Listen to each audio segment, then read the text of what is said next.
명랑 시사 이승원입니다.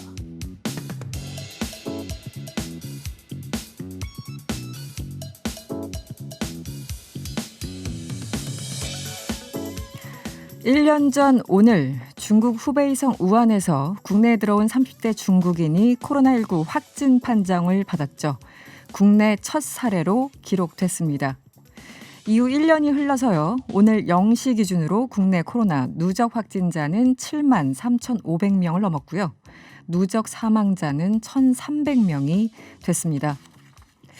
코로나는 지난해 2월 대구 경북의 1차 대유행과 8월 광복절 집회 후에 2차 유행, 그리고 지난해 3월 3차 대유행, 그리고 이 유행은 이어지고 있습니다. 빠르면 우리도 2월부터 백신 접종을 받을 수 있다고 하죠. 그럼에도 불구하고 여전히 안정성에 대해서는 그 누구도 장담할 수는 없는 상황입니다. 여전히 안타까운 상황이 현재 진행형이죠. 답답함과 지루함 그리고 불안함으로 지난 1년을 보내신 많은 분들을 위해서요. 오늘 명랑시사에서는 코로나 1년을 기해서 특집을 꾸려봤습니다. 안녕하세요. 이승원입니다.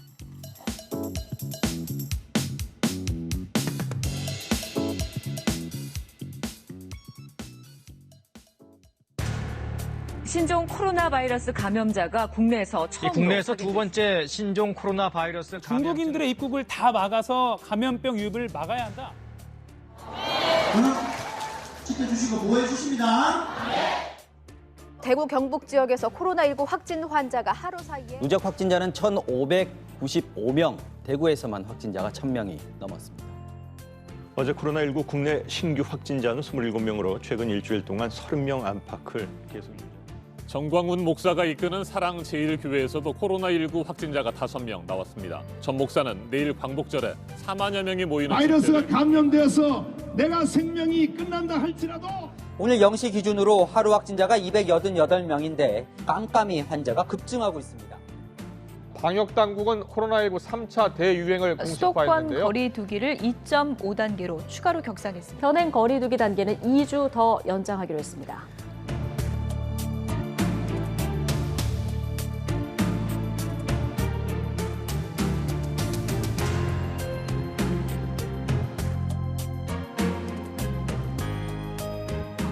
네.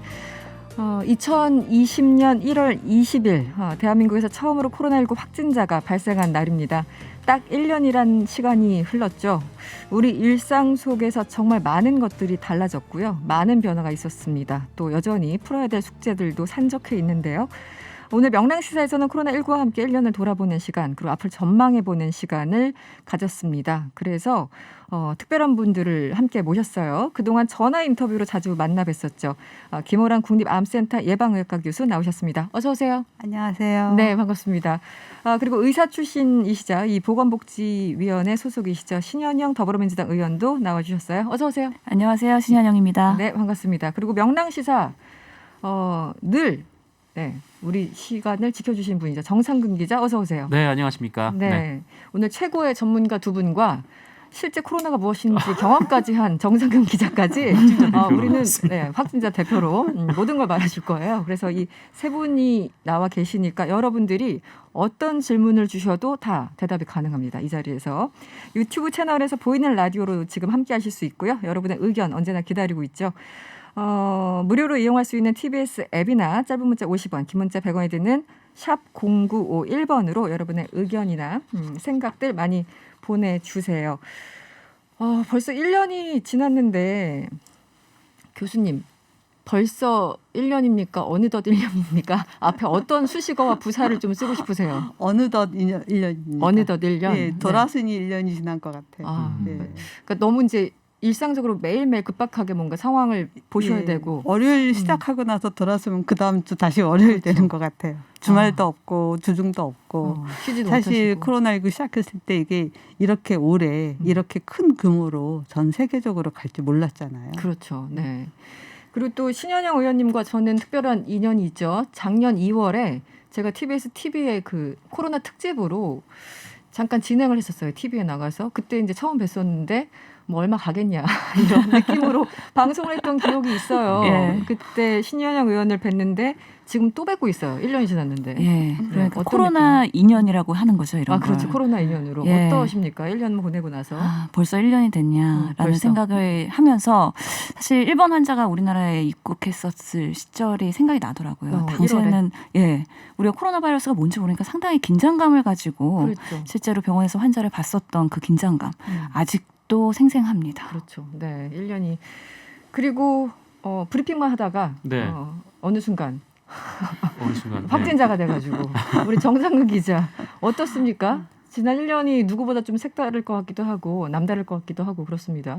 네. 소회를 잠깐 말씀해 주시면 이따 또 물어볼 거예요. 그렇죠. 뭐 예전에 뭐 신종플루가 돌았을 때도 있고 뭐 메르스가 돌았을 때도 있었는데 이런 유행병에 걸린 거는 이번이 처음이어가지고 좀 굉장히 좀 당혹스럽기도 했고. 네. 근데 어쨌든 1년이 지났는데 뭐 지금 교수님이나 이제 의원님께서는 어느덧 1년이라는 표현을 쓰셨는데 저는 지금 하루가 1년 같은 시간을 보내다 와가지고 너무 힘들었죠. 굉장히 좀 오래 걸린 것 같아요. 저는. 고생 많으셨습니다. 네. 지금 뭐 숫자가 한참 올라가다가 오늘 400명대로 조금 증가하긴 했습니다. 300명대 유지되다가 400명대로 약간 증가했습니다. 교수님 일단 코로나19 확산세 지금 현재 상황을 어떻게 평가하시는지 좀 전해주시죠. 예, 우리가 이제 1,024명까지 12월 25일 날 정점을 찍고 지금 내려오고 있는데 감염 재생산수는 한 0.8에서 0.79 아주 낮지는 않습니다. 그렇기 때문에 내려와도 시간이 좀 걸린다, 줄어드는데. 그래서 지금 속도로 가면 사실 처음에 저희 모델링에서는 1월 말 돼야 300명대가 되지 않을까 이렇게 봤는데 이번 주에 빠르게 감소돼서 사람들이 정말 거리두기를 잘 지키는 거 아닌가 하고 봤는데 또 역시 모델링대로 400명대. 이제 이달 말 돼야 한 300명 정도 유지하지 않을까 싶습니다. 그래도 뭐 우리 그냥 일반인들끼리 통금 시간이라고 하고 9시에 그리고 뭐 모이지도 못하고 5명 이상 안 되고 여러 가지 좀 강력하게 조치를 취했는데 그럼에도 불구하고 어느 정도 그 2.5단계 조치가 좀 성과가 있었다고 평가를 하시는 건가요? 그렇죠. 이제 국민들께서도 굉장히 참여를 잘 해주셨고 4일 매일 주마다 통행량 분석한 결과를 저희가 받아봤는데 계속 떨어졌어요. 그래서 이제 3차 유행 시작하기 직전에 비해서 한 40%까지 떨어졌거든요. 근데 역시 지난주는 살짝 올랐더라고요. 이제 좀 풀리나 보다 싶었던 마음이 든 것 같고요. 그다음에 이제 중요했던 게 검사를 어마어마하게 많이 했죠. 그래서 하루에 10만 건 이상 검사한 날도 있거든요. 그래서 굉장히 많이 검사를 해서 미리 찾아낸 거죠. 큰 집단 감염을 막고 그리고 마스크 또 열심히 쓰고 그래서 이걸 계속 유지해야지 앞으로 이 정도 감소 속도를 가져갈 수 있을 거다 이렇게 봅니다. 그 임시선별소가 정말 신의 한 수였던 것 같아요. 저도 가서 서울광장 가서 받아봤는데 너무 편리한 거예요. 그러니까 이 진입 장벽이 없는 거죠, 사실은. 그래서 많은 분들을 찾아낼 수 있었던 그런 과정이 아니었나 싶고 신현영 의원님 이제 저번 추석처럼 또 이제 정부가 이번 이제 2월에 설이잖아요. 특별 방역 대책을 마련한다고 하는데 뭐 고속도로 통행료 유료화하고 또 휴게소에서 식사 못하게 하고 이런 것들이 포함될 것 같아요. 이 정도 방역 대책이면 어떻게 좀 충분하다고 보시나요?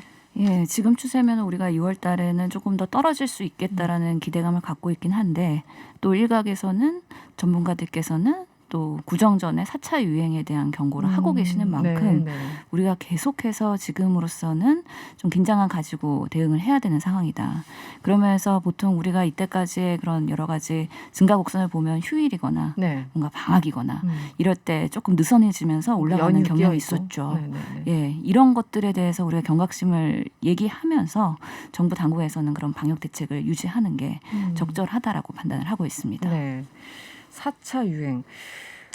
저 오늘 뭐 꽤 오랜 시간을 할애해서 이제 세 분들과 많이 말씀을 분야별로 좀 나눌 건데 일단 김호령 교수님 뭐 눈 뜨면은 또 현황 파악하고 뭐 방송도 많이 하시고 지난 1년 동안 지금 대한예방의학회 코로나19 대책위원장 맡고 계시잖아요.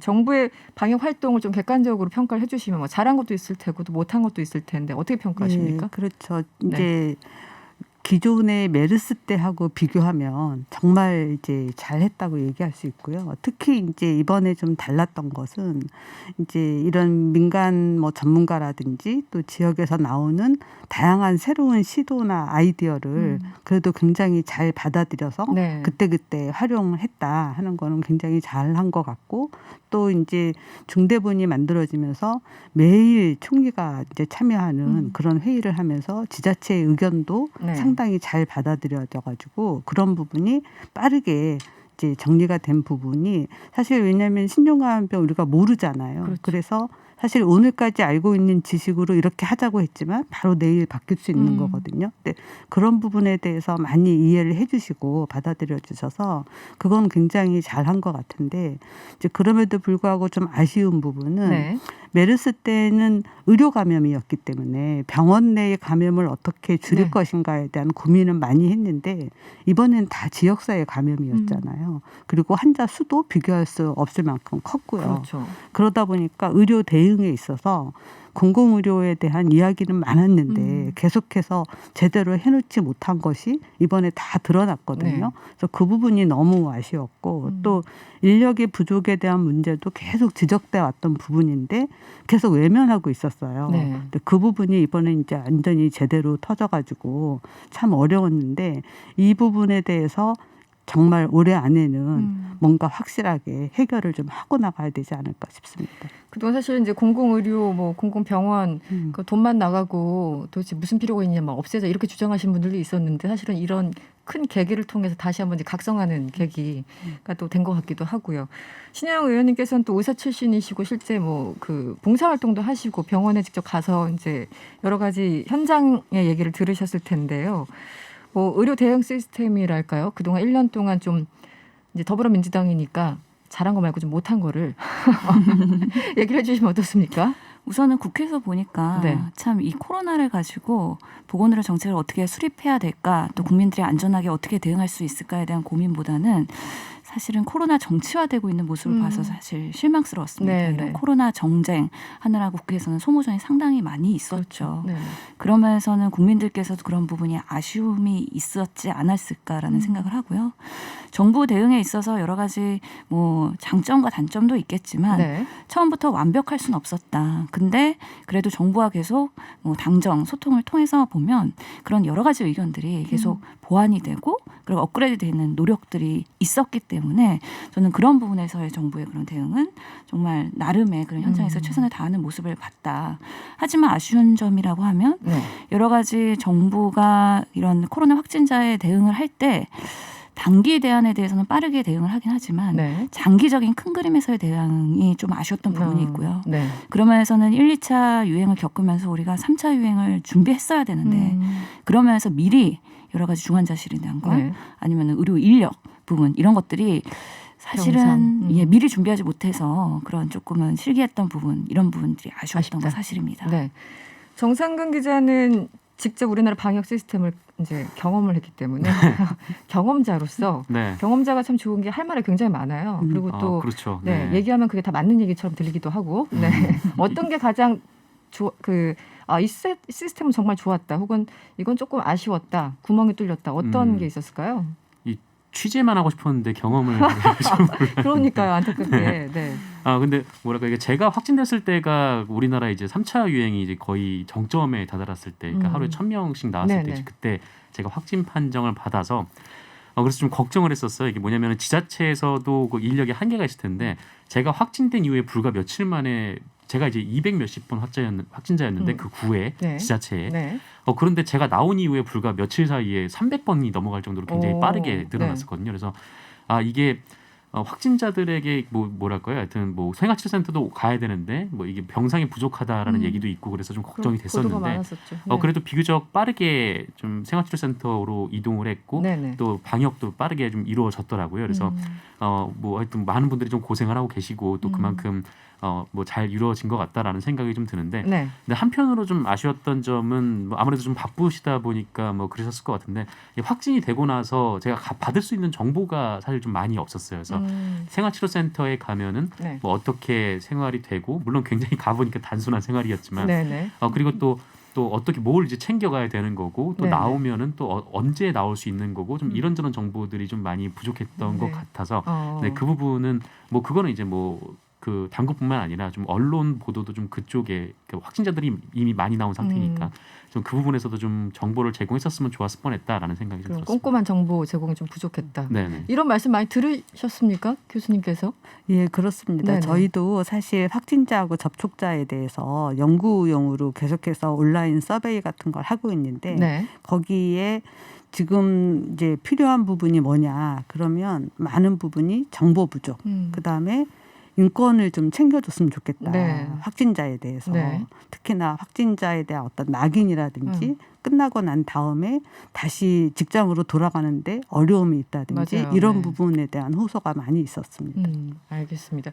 명랑시사 이 코로나19 1년을 돌아보는 특집 대담을 함께하고 계십니다.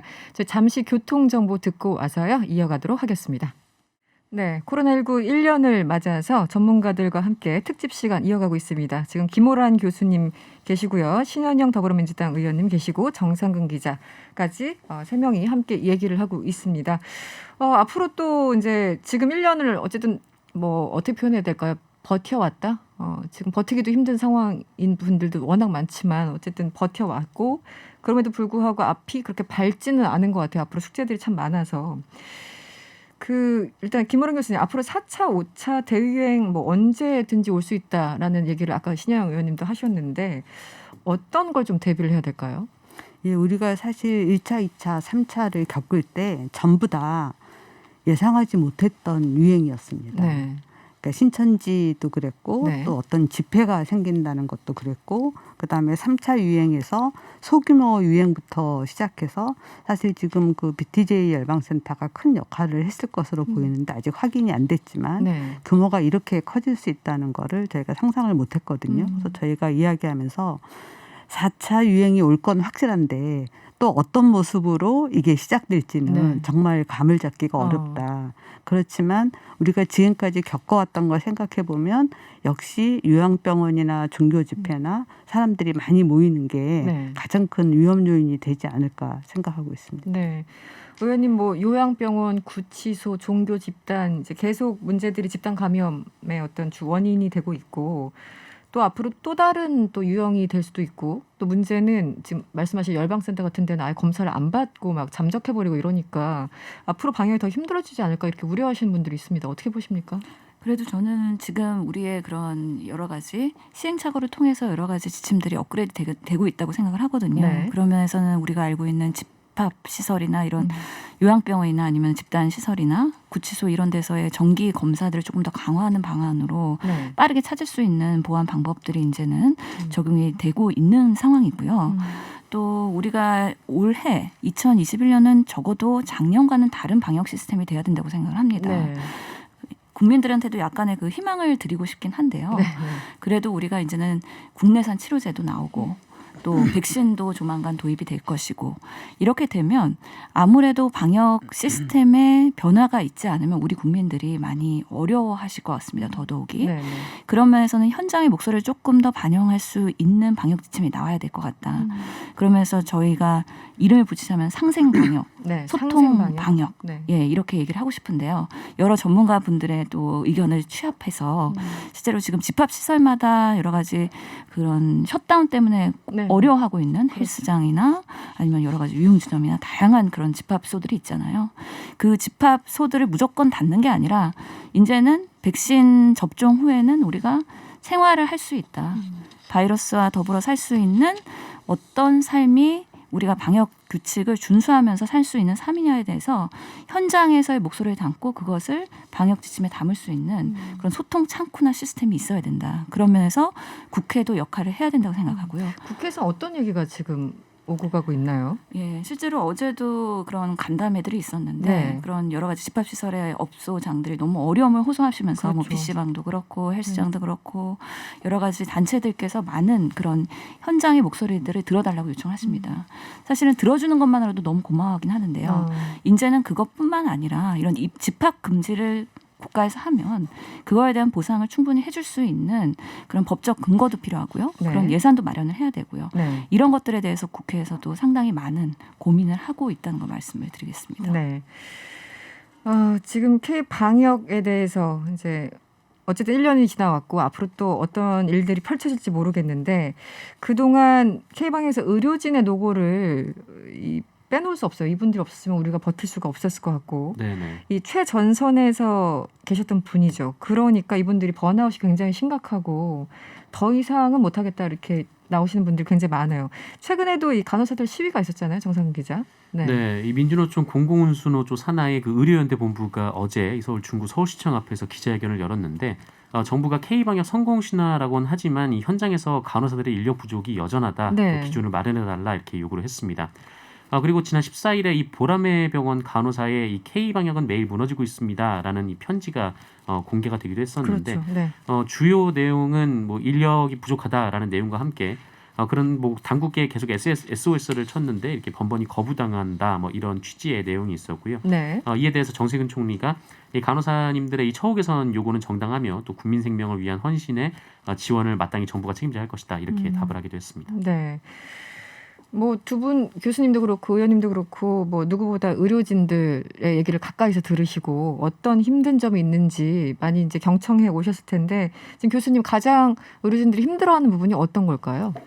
일단 1년이나 지속되니까 네. 끝이 보이지 않는다는 그렇죠. 점에서 네네. 굉장히 힘들죠. 이거 뭐 한 달만 참으면 돼. 네네. 이러면 어떻게라도 해보겠는데 언제까지 지속될지. 게다가 지금 유행이 점점 커지고 있는 상태로 나오고 네. 있잖아요. 그게 이제 힘든 부분이고 또 의료진들이 계속해서 확진자를 만나다 보니까 감염에 대한 위험이 계속해서 있어서 네. 계속 긴장을 해야 됩니다. 네네. 그리고 혹시라도 나도 모르게 감염이 됐다가 가족들한테 또 전염시키는 것이 아닌지 그러다 보니까 가족관계 또 일상 사람들 만남 이런 거를 전부 다 멈추고 네. 살고 있거든요. 네. 그러다 보니까 도대체 이거 언제까지 해야 되느냐. 고립되고 위축되고 여러 가지 그런 생각들이. 부분이 상당히 커져서 힘들고 지금 이제 의료진이 계속해서 왜 더 인력을 늘려주지 않느냐 이렇게 네. 요청하고 있는 부분이 워낙에 기준이 있잖아요. 환자 한 명당 간호사 몇 명 이런 기준이 있는데 그걸 다 맞춰서 하는 병원이 거의 없는 거예요.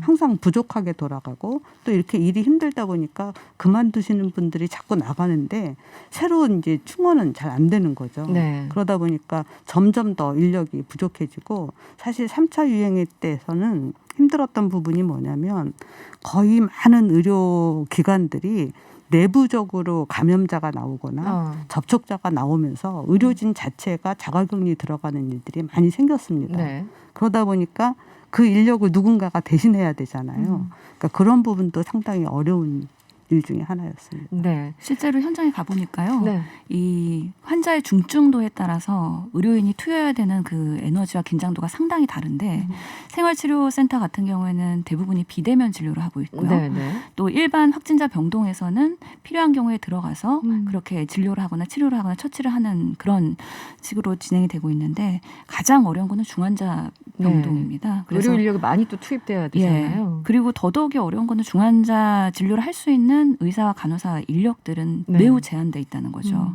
그래서 이게 어느 정도의 로테이션 시스템으로 가기에는 아직까지 준비가 충분히 되어 있지 않기 때문에 그런 제한된 인력으로 그것을 감당하다 보니까 더 번아웃이 심한 거고요. 또 병동에 가보니까 이 돌봄 문제도 상당히 있습니다. 네. 특히 계속 누워 계셔야 되는 거동불능자 환자나 아니면 장애인들이거나 치매 환자들 경우에는 돌봄 제공자들이 네. 같이 들어가지 않으면 상당히 그런 것들을 간호사나 다른 의료 인력이 감당해야 되는 부분 이런 것들이 아직까지도 해결되는 데 좀 한계가 있다. 이런 부분 앞으로 계속 고민을 해야 되는 부분이라고 생각합니다. 근데 지금 이제 집회나 시위에 참가한 간호사분들의 목소리를 들어보면 이게 사실은 인력 충원이 가장 중요하고 거기에 대한 어떤 또 뭐 보상도 있어야 되는 건데 인력 충원이 불가능한 게 아닌데 정부가 별로 노력하지 않는 것 같다라는 거예요. 그러니까 해결할 수 없는 문제를 우리가 요구하는 것이 아니라 인력 충원은 해결이 가능한데도 안 하고 있다 이렇게 주장을 하시거든요. 그 부분은 어떻게 보십니까? 그래서 국립중앙의료원에서도 이런 중환자 인력을 보완하기 위해서 계속 교육과 훈련을 했는데 사실 환자를 볼 수 있는 그런 간호 인력을 모집하는 데도 어려움이 있었고요. 또 이게 코로나라는 바이러스에 또 직접 대면을 해야 되고 중환자 같은 경우에는 처치나 이런 것들이 또 에어로졸이나 이런 것들의 리스크가 있어서 감염 리스크가 있기 때문에 안전하게 훈련된 그런 인력을 확보하는 데는 시간적으로 그동안 좀 한계가 있었다. 하지만 김우란 교수님께서 말씀하셨지만 의료에 대한 확보 그리고 앞으로 이런 중환자나 감염병 대응할 수 있는 전담 훈련 인력은 시간이 들더라도 그리고 비용이 들더라도 앞으로는 계속 우리가 노력을 해야 되는 부분이고 정부가 이런 것들은 지금도 더 개선하기 위해서 노력을 해야 된다고 생각을 합니다. 네, 알겠습니다. 사회적 거리두기 거의 1년 가까이 이어져 오면서 소상공인 또 자영업자의 눈물과 희생도 계속되고 있죠. 코로나 발생 초기부터 집합 금지 혹은 제한 시설로 분류했던 곳이 바로 이제 노래방 이런 곳입니다. 그래서 이번에는요, 이 한국 코인 노래 연습장 협회 이재흥 부회장과 전화 연결해서 이야기 나눠보도록 하겠습니다. 부회장님 안녕하세요. 예, 안녕하세요. 작년에 노래방의 폐업 건수가 13년 만에 최고치다 이런 기사를 봤습니다. 이 현재 협회 회원분들이 얼마나 어려운 상황인지 좀 전해주시죠. 예, 경제적인 어려움이 가장 큽니다. 저희 같은 경우에는 작년 5월부터 올 1월까지 총 3차례 집합금지로 영업이 중단된 날이 160일, 그러니까 5개월이 넘었습니다. 네. 코인 노래 연습장이 민간 다중 이용시설 중에 집합금지 기간이 가장 길었던 업종입니다. 그러다 보니까 업주들은 대부분 이제 가족의 생계를 책임지는 사람들인데 돈을 버는 건 둘째치고 영업 중단 기간 동안 계속 고정비가 나가고 있으니까 적자가 누적되고 이게 이제 더 이상 감당하기 힘든 지경이 된 거죠. 그리고 이제 그렇게 경제적인 문제가 발생하다 보니까 가족 간의 문제도 생기고 이에 따른 정신적인 고통 이루 말할 수 없는 상황입니다. 따라서 이제 월세 한 달 월세도 안 되는 재난지원금으로 방식으로는 해결이 안 될 것 같고요. 피해 규모에 상응하는 적절한 손실 보상이 절실히 필요한 상황입니다. 최근 정부가 다중 이용 시설에 대해서 방역 조치를 약간 완화했습니다. 이 노래 연습장 영업을 일부 허용했는데요. 이후에 좀 손님들이 오시나요? 집합 금지는 이번 주 초부터 풀렸죠. 그래서 밤 9시까지 영업이 할 수 있는 상황인데요. 코인 노래 연습장 입장에서 보면 밤 9시가 손님들이 가장 많이 오는 피크 타임입니다. 그런데 이제 9시까지 영업을 제한하다 보니까 피크 타임이 이제 시작하자마자 문을 닫아야 하는 그런 상황이거든요. 당연히 이제 인건비는 물론이고 여전히 이제 임대료도 못 메꾸는 상황이 계속 이어지고 있는 것이죠. 그래서 그 업종의 특성에 맞게 좀 적용을 했으면 좋겠다는 생각입니다. 예를 들면은요, 코인 노래 연습장 같은 경우에는 이제 낮 12시부터 밤 12시까지 이렇게 12시간을 시간 총량제로 해서 이 시간에 영업을 할 수 있게 해라. 이렇게 하면은 지금 이제 밤 9시 인근에서 손님들이 몰리는 그 풍선 효과가 있잖아요. 이런 것도 이제 방지할 수 있는 그런 제도적 보완이 될 수 있을 거라고 생각을 합니다. 그러니까 총량제 이런 특정한 업종은 9시, 10시, 11시 요때 이제 손님들이 모이니까 조금 그 유연하게 방침을 정했으면 좋겠다 이런 입장이시네요. 예, 맞는 말씀입니다.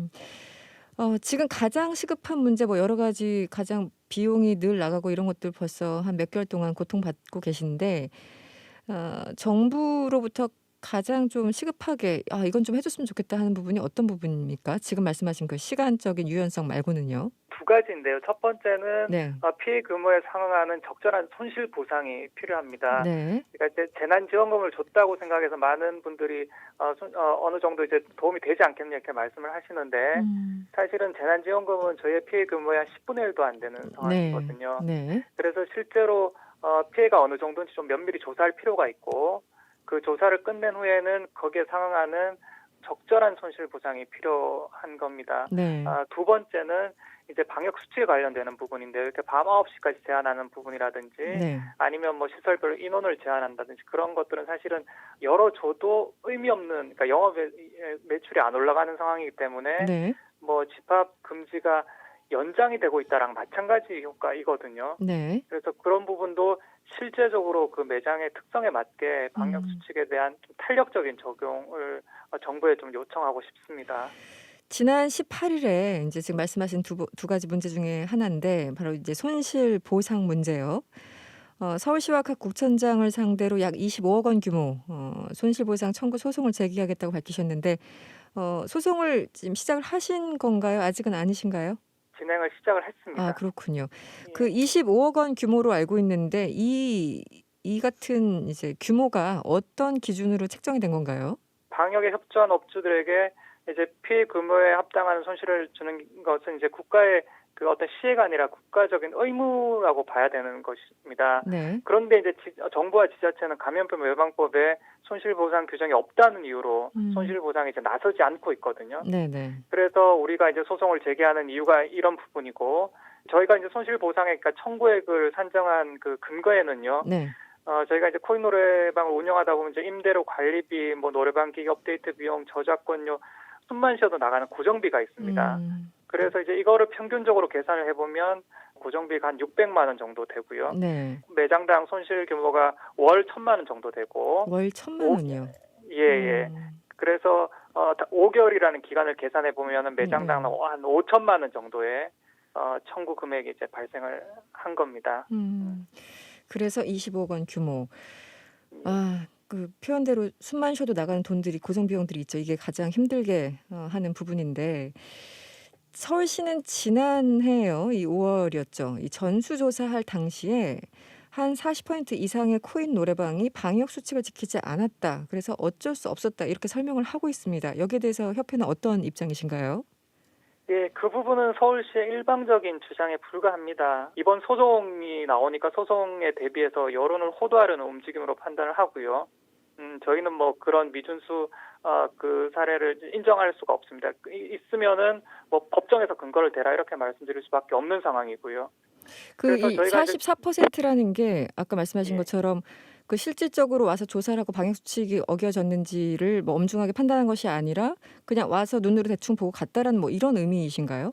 그렇죠. 그러니까 뭐 근거로 삼기 위해서 만들어낸 자료라고 생각을 하는데 저희가 인정할 수 없는 자료다. 그래서 기본적으로 코인 노래방은 방역 수칙을 잘 지키고 있다라는 입장이신 거네요.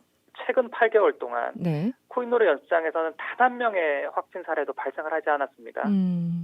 그러니까 뭐 확진자 수가 늘어나면 제일 먼저 그 타겟이 됐던 게 코인 노래 연습장이었던 거죠. 네. 그래서 무슨 뜻인지 알겠습니다. 예. 네. 그동안 어쨌든 정말 많은 희생이 있었던 거 뭐 다들 인정을 하는 부분이고요.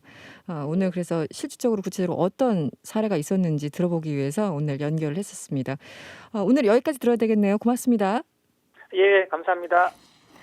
네, 뭐 신현영 의원님도 현장에서 이제 자영업자들 많이 만나셨을 것 같고 또 자영업자를 위한 개정안도 발의하셨다고 들었는데 어떤 내용인가요? 예. 그 감염병 예방관리법에요. 네. 이런 집합금지에 대한 손실 보상을 할 수 있는 규정이 기존에는 없었습니다. 그렇기 때문에 이때까지는 이런 여러 가지 영업자들 많이 어려움을 호소하셨던 거죠. 하지만 이제는 그 장기화되는 코로나 시기에는 이런 상황에 대한 근거를 마련하고 이거에 대해서 충분히 보상할 수 있는 그런 논의가 이제는 시작되어야 된다. 그런 면에서의 법안 발의를 했고요. 아마 이런 감염병 예방법 외에도 다른 국회에서 의원님들이 여러 종류의 법안을 같이 발의하면서 같이 논의가 앞으로는 활성화되지 않을까라는 생각을 해봅니다. 교수님, 뭐 지금 뭐 말씀드리신 것처럼 이분들은 정말 희생, 고통, 감내할 수 없는 그 시간들이 꽤 오랫동안 지속되고 있고 이러다 보니까 또 일각에서는 아예 뭐 3단계를 해가지고 빨리빨리 확진자 수 줄여서 조금 더 그러니까 잠깐 줄이고 이제 일상으로 좀 돌아가자 이렇게 얘기하시는 분들도 계시잖아요. 실제 어떻게 보십니까, 교수님은? 예, 지난 3차 유행 또 2차 유행도 사실 마찬가지인데 3단계를 주장하시는 분들이 많이 있었습니다. 그래서 저희도 3단계를 어떻게 할지 또 생활방역위원회에서 세부 가이드라인까지 한번 다 검토를 했던 적이 있었습니다. 근데 사실 저는 그걸 보고 3단계 가면 안 되겠다라는 생각이 들었던 게 너무나 많은 업종에 대해서 다 문을 닫아야 되니까 이게 전국적으로 가능할까 또 얼마나 큰 손실이 발생할까 이런 걱정도 좀 들었었고요. 또 한 가지는 이렇게 환자 수를 줄이는데 우리가 감염 재생산수를 보는데 그게 사회적 거리두기만 있는 게 아니고 마스크 잘 쓰는 거, 또 검사를 빨리 해서 환자를 빨리 찾는 거, 이게 다 중요한 요인인데 네. 2차 유행도 마찬가지로 집회에 참여하셨던 분들이 적극적으로 검사를 안 받는 게 사실 문제였었고 네, 네. 3차 유행 때도 보니까 검사 양성률이 올라가기 시작한 거예요. 그럼 제대로 검사를 다 못하고 있다는 얘기거든요. 네, 네. 그래서 이거를 먼저 1% 미만으로 줄이고 그럼에도 불구하고 사람들이 접촉을 계속해서 환자가 늘어난다면 그때 3단계로 가는 게 맞지 않겠느냐 이렇게 생각을 했고 또 이제 일반 국민들께서는 매일매일 환자 수만 보고 이게 증가하고 있다라고 말씀하시지만 저희가 감염 재생산수를 계산을 해보면 처음 3차 유행 시작할 때 2까지 나왔어요. 네. 한 사람이 2명을 전파시키는 거죠. 네. 그렇지만 한 2, 3주 지난 다음부터는 이게 서서히 1.8, 1.7 줄어들고 있었거든요. 그래서 환자 수 자체는 늘어나고 있는 것으로 보이지만 증가 속도 자체는 둔화되고 있었기 때문에 이 상태로 계속해서 내려가면 내려갈 수 있겠다, 관리할 수 있겠다 이런 자신감이 좀 있었기 때문에 3단계까지 가지 않고 검사를 공격적으로 하는 것으로 감염 재생산수를 줄이는 방향으로 간 거죠. 네. 실제로 이렇게 정부 방역이 이런 전문가들의 그런 판단을 베이스로 해서 상당히 과학적으로 이루어지고 있다고는 판단이 됩니다. 만약에 3단계를 올렸으면 얼마나 우리가 또 예기치 않은 상황이 발생했을까. 특히 지금 이런 영업자들이 너무 어려운 상황인데 이런 골목 상권은 어떻게 얼마나 더 힘들었을까라는 생각을 하면서요. 이런 포용적인 우리가 회복을 할 수 있는 방안에 대한 합리적인 대응을 하고 있다라는 생각을 하고 있습니다. 네, 명랑시사 코로나19 특집 대담하고 있습니다. 잠시 교통정보 듣고 와서 계속 이어집니다. 네. 김호란 교수, 신현영 더불어민주당 의원 그리고 정상근 기자와 함께하고 있습니다.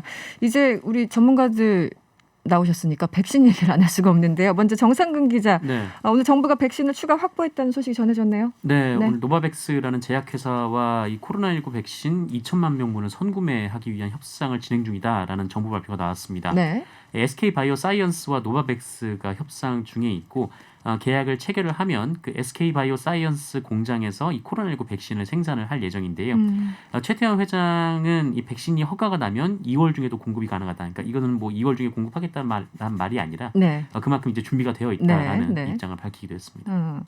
알겠습니다. 김호란 교수님 오늘 뭐 어쨌든 백신을 추가 확보했다라는 기분 좋은 소식이 들리긴 했는데 이게 기초적인 제가 질문을 좀 드려보면 백신을 구입하는 그 방법이 공동 구매로 하는 경우도 있고 그 이제 제약회사와 직접 이제 컨택해가지고 하는 방법 이 두 가지가 있는 건가요? 그렇습니다. 네. 그럼 어떤 게 더 뭐 편하다, 유리하다 어떤 게 가능할까요? 사실은 공동 구매로 코박스 퍼실리티를 통해서 모든 나라가 그것만 한다라고 한다면 WHO가 좀 더 힘을 가지고 가격 협상이라든지 이런 걸 할 수가 있는데 이제 그게 사실은 이루어지지 않은 거죠. 왜냐하면 초기에는 WHO에서 여기 코박스에 들어오면 개별 협상은 하지 말아라 이런 조건을 내세우니까 각 돈 많은 나라들이 그럼 나는 코박스 안 들어가고 알아서 각자 구하겠다 이렇게 나온 거예요. 그래서 할 수 없이 WHO가 그러면 여기 들어오더라도 각자 알아서 필요하면 더 구매하는 건 상관하지 않겠다. 그렇게 된 거군요. 이렇게 이제 원칙이 바뀐 거죠. 그러다 보니까 각 나라마다 사실 구한 가격이 다 다르죠. 대외비지만. 네네. 그렇게 된 거군요. 그 방역 당국은 한 11월까지 집단 면역을 위해서 예방접종을 쭉 준비할 거라는 이제 계획은 세우고 있는 것 같아요. 근데 이 집단 면역이라는 게 전 국민의 몇 %가 이제 이 항체가 만들어져야지만 집단 면역이라고 할 수 있는 건가요? 예, 집단 면역이라는 거는 사실 의대생들한테 제가 가르치면서 국가고시에 나오니까 꼭 이해해야 된다 이렇게 얘기하는데 기본 개념? 지금 전 국민이 알게 되는 기본 개념이 됐습니다. 예, 집단 면역이라는 거는 감염 재생산수하고 연결이 되는데요. 한 사람 이상 전파를 하면 계속 유행이 커지잖아요. 그래서 우리 목표는 한 사람 미만으로 그러니까 감염 재생산수를 1 미만으로 유지하는 게 목표입니다. 그래서 예를 들어서 감염 재생산수가 3이다. 그러면 한 사람이 3명을 전파하잖아요. 근데 만약에 2명이 면역을 가지고 있다. 그러면 내가 접촉을 해서 전파를 시키려고 해도 한 명밖에 전파를 못 시키잖아요. 그래서 감염 재생산수가 3이면 인구 전체의 3분의 2가 면역을 가지면 더 이상 전파가 안 되니까 집단 면역이 이루어졌다 이렇게 얘기하는 거거든요. 네, 네. 그러니까 결국에 감염 재생산수에 달린 거죠. 네. 근데 우리나라에서 초기에 대구 신천지 유행했을 때 감염 재생산수가 3.5였어요. 그리고 중국 네. 우한에서는 초기에 4.0까지 됐거든요. 네. 그래서 만약에 중국 우한처럼 4.0이다. 그러면 인구의 75%가 면역을 가져야 되는데 네, 네.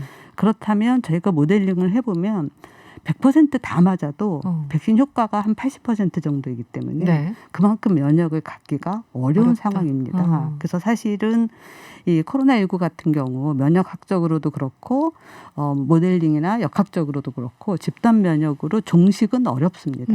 이제 그럼에도 불구하고 그럼 왜 백신 접종을 하느냐. 네, 네. 이제 고위험군에게 백신 접종을 해서 사망을 막자는 목적이거든요. 네네. 사실 인플루엔자도 똑같습니다. 그렇죠. 네. 인플루엔자도 접종을 우리나라에서 인구의 반 정도가 해마다 접종을 하지만 네. 계속 유행을 하잖아요. 네. 그럼에도 불구하고 노인들의 폐렴 중증으로 가는 거 사망을 좀 막을 수 있기 때문에 하는 거거든요. 코로나도 그렇게 생각해야 될 것 같습니다. 네. 그 의원님 지금 저희 문자도 계속 이제 이런 문자가 와요. 실영임님이 백신 우선 접종 대상자인데 접종하기 무서워요. 안전한지요.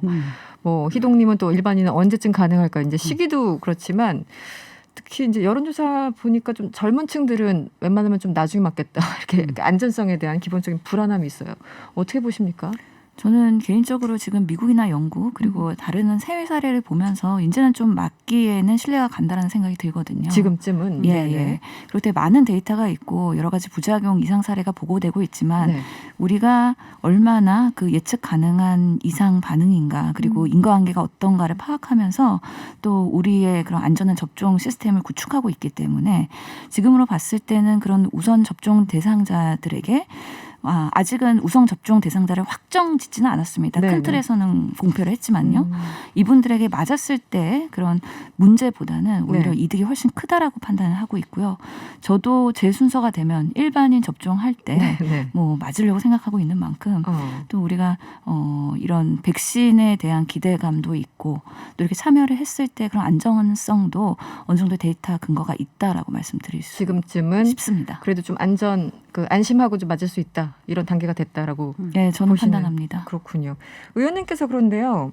이 백신 접종을 위해서 임시 예방 접종센터를 설치하자 이런 법안을 네, 왜 이렇게 바쁘십니까? 법안 발의를 굉장히 많이 하시는데요. 예, 지금 네. 코로나가 아주 그냥 시의적절하게 빠르게 그 네. 이슈가 변하고 있기 때문에 그거에 그러네요. 맞는 법과 제도가 따라가야 됩니다. 그래서 네. 저희 의원실도 매우 바쁜데요. 네. 실제로 이런 코로나는 전 국민 접종을 목표로 하고 있고 우리가 물론 다른 백신들도 접종을 해봤지만 다른 백신과 동일하게 생각하면 안 됩니다. 네. 상당히 보관 상태 그리고 취급할 때 여러 가지 의료진들의 주의도 매우 중요하고요. 실제로 미국에서도 5명의 분량을 한꺼번에 맞아서 문제가 됐었던 사례가 있는 만큼 네. 교육과 그런 훈련도 매우 필요합니다. 네. 그리고 많은 분들이 이제 의료기관이나 아니면 센터에 방문했을 때 충분한 그런 안전한 거리두기를 해야 되기 때문에 공간과 인력의 분리가 필요하기 때문에요. 네. 이런 것들에 대한 법적 근거가 필요한데요. 네. 특히 지금 대량 접종에 대해서 체육관이나 그런 공공시설을 중심으로 해서 접종을 하려는 계획이 있으면 의료기관 외에서도 접종을 할 수 있는 법적 근거가 필요하기 때문에 네. 그런 임시센터 접종에 대한 법적 근거를 마련해서 발의를 했습니다. 알겠습니다.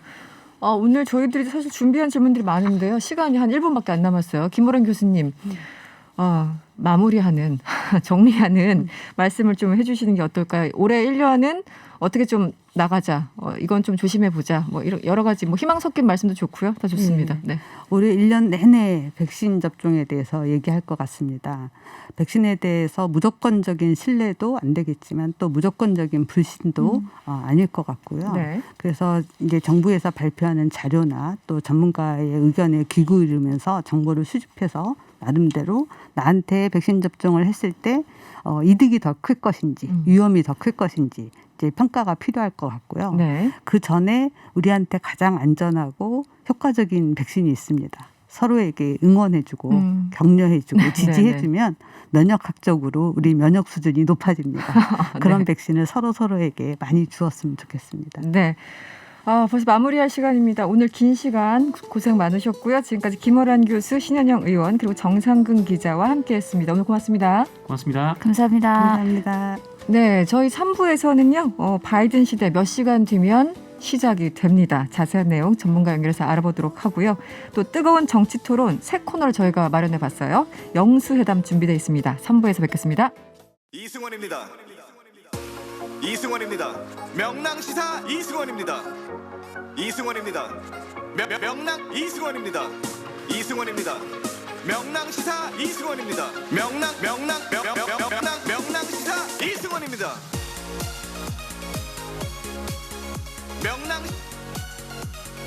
명랑시사 이승원입니다. 명랑 이승원입니다. 명랑시사 이승원입니다.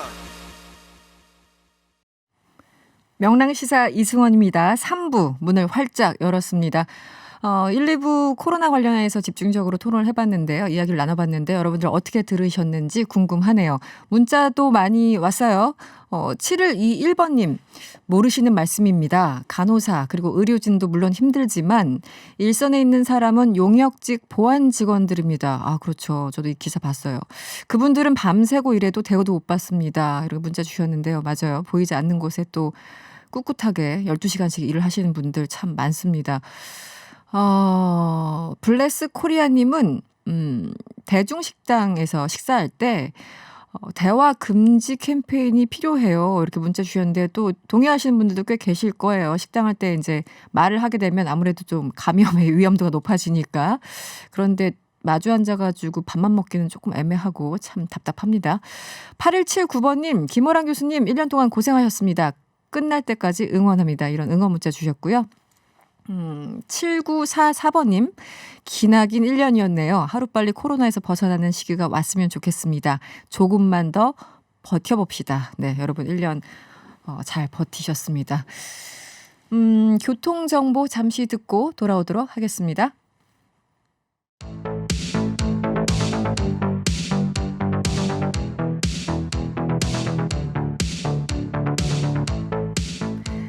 현재 시각으로 1월 20일, 우리 시각으로는 내일 오전 2시에 제46대 미국 대통령이죠. 조 바이든이 취임합니다.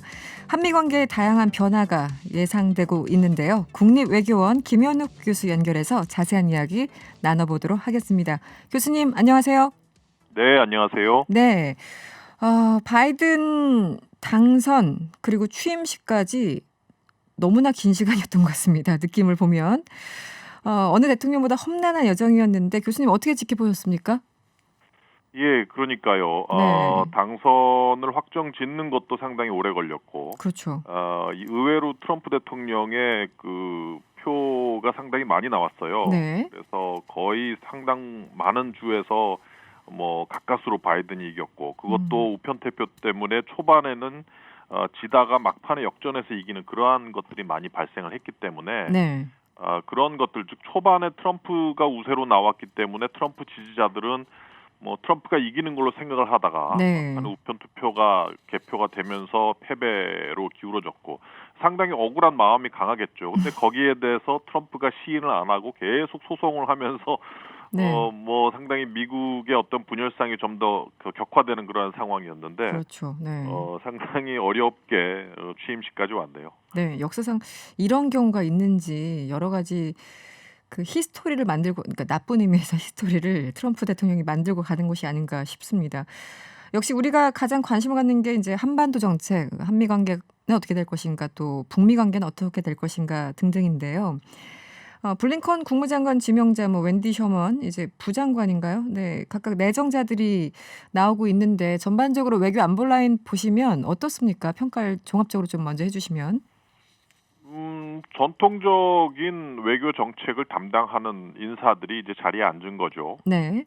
트럼프 4년의 그 인상이 워낙 강했기 때문에 많은 분들이 트럼프의 외교가 정상적인 외교라고 착각을 할 수가 있는데 트럼프의 4년은 예외적인 기간이었어요. 이제 미국의 외교가 이제 정상적으로 되돌아가는 과정이다 이렇게 보여지고. 블링컨 국무장관 내정자 그리고 말씀하신 웬디 셔먼 이런 분들은 물론 이제 클린턴 정부 때 웬디 셔먼 부장관 내정자는 실제 북한 협상에 참여를 했었고 평양까지 갔다 온 사람이지만 협상 과정을 통해서 더욱더 이제 북한에 대해서 강경파로 바뀐 사람이고 그래서 북한에게 트럼프가 했던 것처럼 별 소득 없는 정상회담까지 안겨주지는 않을 거예요. 네. 물론 이제 바이든 정부가 외교를 상당히 강조하고 북한의 이란식 핵 협상을 적용을 하겠다 이런 입장을 보이고는 있어서 네. 어떻게 북한과 외교적인 뭔가 합의점을 만들어낼까에 대해서 상당히 고심을 하겠지만 그렇다고 해서 북미 협상이 그렇게 쉽게 이루어질 것 같지는 않아요. 상당히 난항이 예상이 됩니다. 네.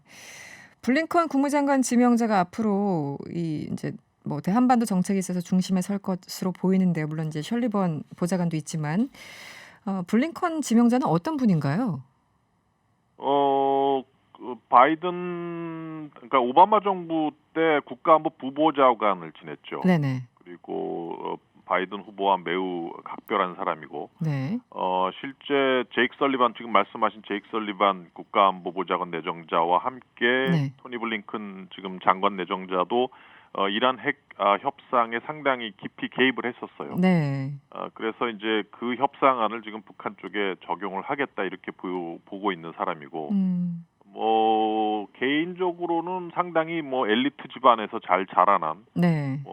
그런 유대인 출신의 미국 사람이고, 학구적인 면도 있고 상당히 좀 이성적인 그러한 인사이기 때문에 정책적인 차원에서는 주변 사람들 그리고 바이든 대통령 당선자와 함께 잘 협업이 가능하다 이렇게 보여집니다. 네. 그 사실 이제 아시겠지만 블링컨 국무장관 내정자나 이런 분들은 말씀하신 것처럼 이란 핵 협상에 굉장히 깊이 관여했고 이후에 뉴욕타임즈나 이제 기고문 같은 걸 보면은 이란 모델을 북한에 적용해야 된다 이렇게 주장을 해왔잖아요.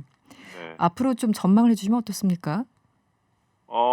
이란 핵 협상의 특징이 뭐냐면 첫 단계에서는 쉬운 스몰 딜을 하겠다는 거죠. 네. 그러니까 모든 북한 같은 경우에 지금 핵탄두도 있고 핵물질, 핵시설, ICBM까지 다 장거리 미사일까지 다 있는데 네. 이란 같은 경우에는 우라늄 농축만 감축시키면 됐거든요. 맞아요. 네. 당시에 우라늄 농축 프로그램을 동결을 시키고 거기에 대한 대가로 제재 완화를 해주고 그리고 그 다음 단계로서 좀 더 아주 포괄적인 합의를 이루겠다. 그래서 처음은 좀 쉽게 그리고 그 다음에는 좀 포괄적인 이런 거를 이제 북한에 적용을 하겠다는 거죠. 네. 그래서 아마도 북한과 첫 단계에서의 스몰 딜은 생각보다는 그렇게 쉬울 거다 이렇게 기대를 할 수 있을 것으로 보이는데 네. 문제는 뭐냐면 지금 그러한 실무 협상에 있어서 이란 핵 합의를 보면 1년 반 동안 진행이 됐고 합의가 거의 150페이지가 넘어요. 네, 네. 이제 상당히 깐깐하게 원칙적으로 디테일까지 들어가서 협의를 했기 때문에 북한이 그거를 계속 견뎌낼 수 있겠느냐. 네, 네. 이게 첫 번째 문제고 그렇죠. 두 번째는 네. 검증을 강조를 해요. 검증. 네. 예를 들어서 핵 다 동결시켜라. 그다음에 사찰단이 들어가서 그걸 다 보겠다는데 그건 얼마나 북한이 견뎌내면서 인내하면서 협상을 하고 검증을 다 수용을 할 것인가. 이런 난항이 앞으로도 많이 남아있다고 보여집니다. 그리고 이 오스틴 국방장관 지명자는요. 한국과 이 방위비 분담금 협상을 조기 타결하겠다는 입장을 보였습니다. 우리에겐 좋은 소식인가요? 그렇죠.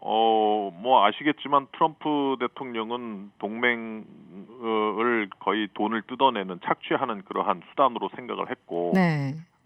최종까지 의견을 좁혔는데도 불구하고 미국은 50% 인상, 한국은 13% 인상을 내세우면서 좁혀지지 않고 합의점에 다다르지 못하는 상황이란 말이에요. 네. 그래서 아마 13% 한국이 제시한 그 정도로 아마 단연 계약이 쉽게 이루어질 것 같아요. 지금 동맹 강화를 통해서 모든 국제적인 이슈를 다루겠다. 네. 그러니까 동맹 복원이 최우선적인 외교 정책의 과제이기 때문에 네. 이걸 위해서는 지금 한미 간에 가장 크게 막혀 있는 부분인 그 방위 분담 협상을 아마 아주 신속하게 이뤄내지 않을까 싶습니다. 네. 그리고 짜르라고 부릅니까? 이 인도 태평양 조정관에 커트 캠벨 전 차관보가 내정됐습니다. 앞으로 이분의 역할은 뭐가 될까요? 지금 중국 정책이 상당히 지금 우선순위에 높은 위치에 지금 처해 있어요. 그렇죠. 네. 그 중국 정책을 취하는 부처가 국무부, 국방부, CIA, 군, 여러 군데서 지금 USTR도 그렇고 재무부도 그렇고 다 중국을 담당하는 부처들이 있는데 네. 이거를 효과적으로 수렴해서 중국을 효과적으로 대응하겠다는 입장에서 백악관 내에 중국을 담당하는 아시아 짜르라는 네. 포지션을 만든 거예요. 네. 이거는 국가안보 보좌관 밑에 부보좌관급 자리고 지금 제이크 설리반 보좌관 네. 바로 밑에서 직보를 하면서 네. 모든 행정부 내에서의 중국 관련된 정보와 정책을 총괄하는 자리이기 때문에 네. 대중국 정책을 바이든 정부가 좀 더 효과적으로 아주 스마트하게 다루겠다는 그런 의지가 보이는 거죠. 이제 이 미국과 일본 그리고 인도와 호주 이렇게 4개 국가들이 굉장히 안보 협력을 강화하고 있지 않습니까? 결국은 중국 견제를 핵심으로 하는데 앞으로 우리나라의 여러 가지를 이제 압박할 것이다라는 어떤 그 불안감이 있어요. 전망을 좀 해주시면 어떻습니까? 예, 뭐 미중 격돌이 점점 강화되면서 한국이 이제는 선택을 해야 하는 순간이 하나 둘 다가올 걸로 저도 예상을 하고 있고 네. 지금 이제 중국은 사드 배치 때처럼 군사적으로 한국이 미국 편에 서면은 또 경제 보복을 하겠다는 입장을 이미 슬슬 보이고 있습니다. 네, 네. 그래서 한국은 최대한 그러한 선택의 상황이 오지 않도록 좀 대중 외교를 좀 강화해야 될 걸로 보이고요. 만약에 또 선택을 해야 하는 상황이 왔다. 그래서 만약에 뭐 미국 쪽으로 선택을 했다. 그럼 또 중국이 또 경제 보복을 할 수밖에 없겠죠. 네. 그러면 지금 경제 보복 당하고 있거나 이미 당했던 국가들이 있어요. 일본도 당했었고 히토리 문제 때문에. 네네. 호주도 지금 중국하고 뭐 경제 보복 당하고 싸워대고 있고 그래서 그렇죠. 네. 미국을 비롯한 이러한 동맹국들 경제 보복을 당했거나 당할 수 있는 국가들끼리 좀 모여서 이 문제는 좀 논의를 할 필요가 있을 것 같아요. 아, 그렇게요. 네. 당한 사람은 서로 마음 아니까 뭐 이런 겁니까? 공동으로 좀 이 네. 문제에 대해서 고민을 하고 대응책을 좀 고민해 볼 필요는 있다 이렇게 보여집니다. 사실 가장 우려되는 게 그 사드 사태예요. 저 개인적으로도 그렇고 많은 분들이 이제 2016년 사태. 그래서 재현되는 것은 아닌가. 미중 갈등은 분명해 보이고 그렇다면 또 우리에게 양쪽에서 압력이 들어올 텐데 어떻게 선택해야 되는지 참 걱정스럽습니다. 오늘 그 인사가 있었습니다. 정의용 전 국가안보실장을 외교부 장관에 내정했습니다. 어떻게 보셨습니까? 예, 뭐 지금 마지막 1년 올해가 지나가면 뭐 대선이 갑자기 다가와 버리니까 내년 3월이 대선 아니에요. 그래서 네네. 올해 뭔가 그 평화 프로세스 한반도 평화 프로세스를 다시 한번 가동시켜야 된다는 의지가 보인 인사라고 보여지는데 네. 얼마 전에 제8차 당대회에서 북한이 보여준 메시지는 미국에 대한 경고성의 메시지입니다. 네. 우리는 이만큼 전략 무기를 개발하고 있고 너네가 우리 요구대로 협상에 응하지 않으면 이거 다 쏠 수 있어 이런 경고거든요. 네네. 이제 대미 압박을 시작을 한 상태고 그건 뭐냐면 지금 미국 간의 간극이 상당히 커져 있다는 거예요. 그러니까 북한 입장에서는 트럼프하고 신나게 탑다운식 정상회담을 즐기다가 이제는 바이든이 들어와서 실무 협상부터 깐깐하게 하겠다니까 야 이거 어떻게 하나 이게 잘 안 될 것 같거든요. 네네. 이게 계속 간극이 좁혀지지 않으면 제가 보기엔 3월 한미연합훈련 지나버리면은 북한이 네. 또 도발할 가능성이 있단 말이에요. 네. 그래서 뭔가 이 간극을 좁히기 위한 대미 외교 강화 그리고 또 뭐 북한과도 뭔가 한반도 평화 프로세스를 만들어내고 이러한 경험이 있는 분이 결국은 이제 이번에 그 정의용 대사님이 결국은 장관으로 다시 컴백을 하시면서 네. 뭔가 이러한 올해 다시 북미 협상 그리고 한반도 평화 프로세스를 다시 좀 굴려내야겠다는 그런 정부의 의지가 보이는 인사지 않았나 싶습니다. 알겠습니다. 오늘은 여기까지 듣겠습니다. 고맙습니다. 네, 감사합니다. 네, 지금까지 김현욱 교수였습니다.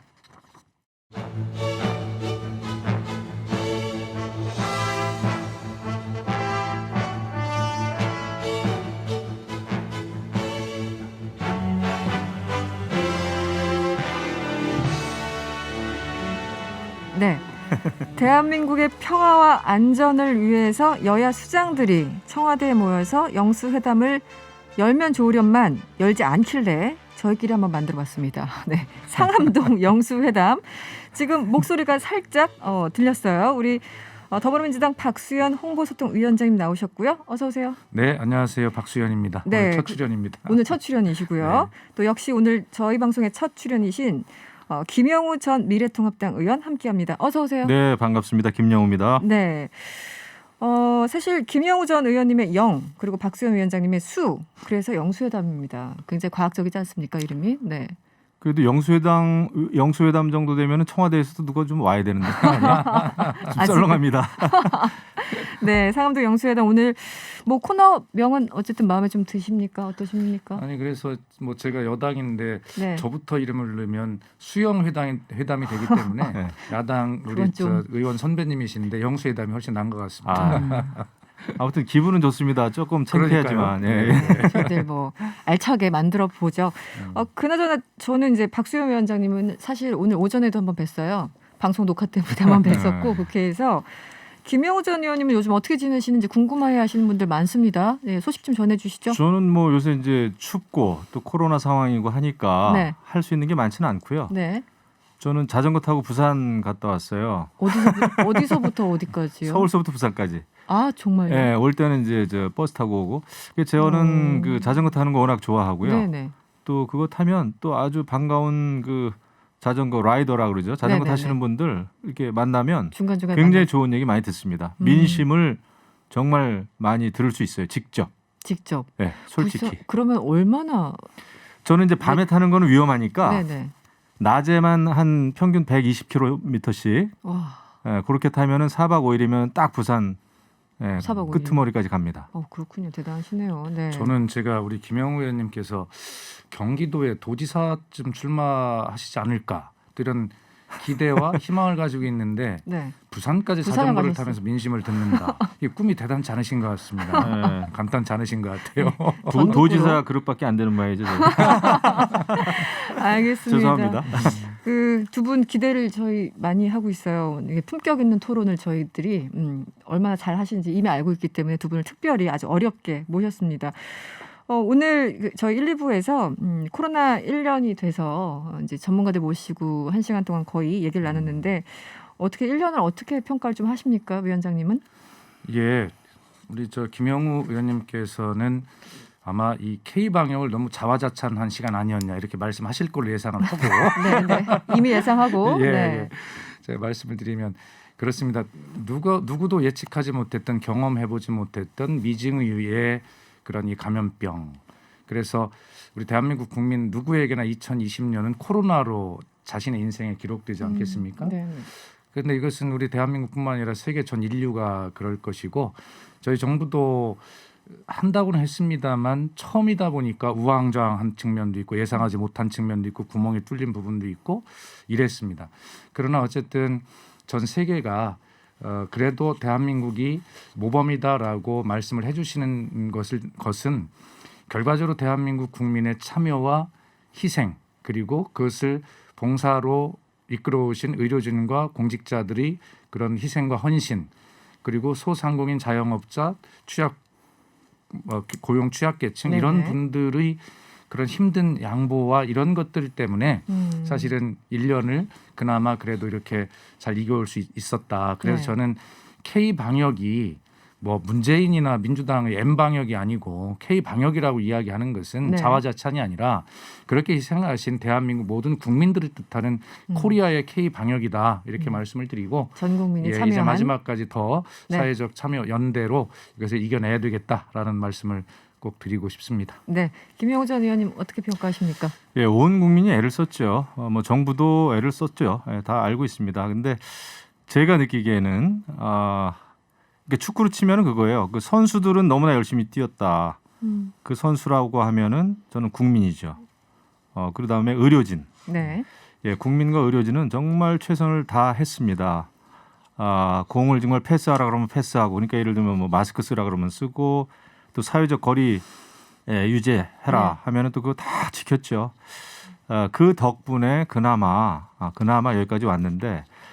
근데 그 축구의 어떤 감독이랄까 구단주 면에서는 좀 아쉬운 점이 너무 많습니다. 예를 들면은 처음에 이제 마스크 대란도 있었지만은 그 이후에도 굉장히 전문가들의 얘기를 제대로 듣지 않고 막 소비 쿠폰 같은 거 풀어가지고 그 국내 여행 막 진작하고 그러지 않았습니까? 소비 진작시킨다 그러고 뭐 상품권 풀고 막 그랬어요. 그래가지고 결국 그 이후에 2차, 3차 확진자가 대규모로 발생하는 그런 사태를 맞게 됐습니다. 그런 면에서는 진짜 중요한 것은 전문가 얘기를 들어야 되는데 정치권도 그렇고 보건 당국도 그렇고 좀 너무 이게 좀 파퓰리즘으로 흘렀다라는 생각을 지울 수가 없어요. 그리고 이제 특히 이 모든 국민들이 정말 분노했지만은 이 동부구치소 같은 이런 그 공공기관이 관리하는 교정시설에서의 대규모 확진자 발생, 네. 그다음에 또 요양병원에서 정말 그 완전히 갇힌 상태로 그냥 돌아가신 분들도 많고, 그다음에 병상 같은 경우에 병상 확보를 제대로 못해가지고 병원 한번 가보지도 못하고 돌아가신 분들이 많아요. 그래서 이것은 누구의 잘잘못이다라고 서로 따지고 우격다짐하기보다는 분명히 이게 교훈이 있습니다. 과거에 우리가 사스 때도 그랬고 다 그렇지 않습니까? 그래서 그런 것을 잘 지금 돌이켜 볼 때가 됐다. 그리고 이것은 네. 아직까지도 네. 현재 진행형이다. 진행형이다. 그래서 우리가 뭐 평가하면서 정치권이 서로 멱살잡이할 일은 아니라고 봐요. 네. 다만 보건당국과 청와대 정치권은 정말 냉정해야 된다. 자화자찬할 때는 물론 아니다 생각합니다. 네, 알겠습니다. 오늘 뭐 1년이 돼서 어느덧 1년이 돼서 두 분의 평가를 종합적으로 들어봤고요. 사실 이제 정치 이슈들도 워낙 많습니다. 또 마침 오늘 개각이 돼서 문재인 대통령이 신임 외교부 장관으로 이 장수 장관이었죠. 강경화 장관을 이제 교체하고 정의용 전 대통령 외교안보 특별 보좌관을 내정했습니다. 그리고 문화체육관광부 장관에 황희 국회의원, 또 중소벤처기업부 장관에는 권칠승 국회의원 이렇게 지명을 했습니다. 먼저 김영우 의원님께 여쭤볼게요. 그 오늘 개각 전반적으로 어떻게 보셨습니까?